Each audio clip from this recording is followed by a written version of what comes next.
आज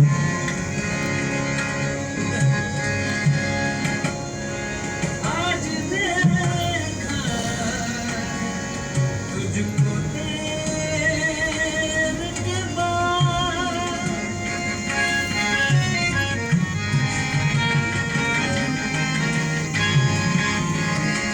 आज देखा तुझको देर के बाद, आज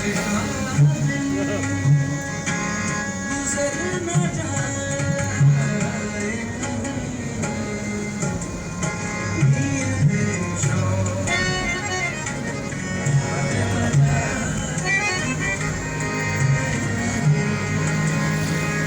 तूने दिल से उतर न जाए नींद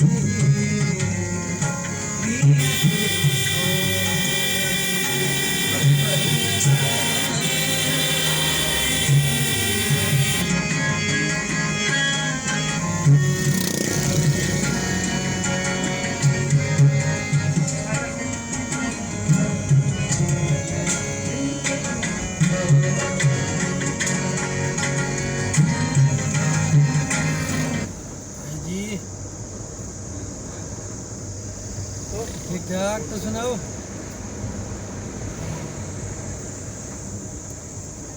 मैं पिंडी गशना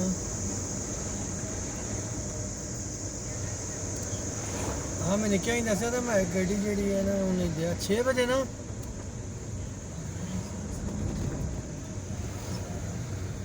बस एक गड्डी होती ना तो 5 वाली उससे अच्छी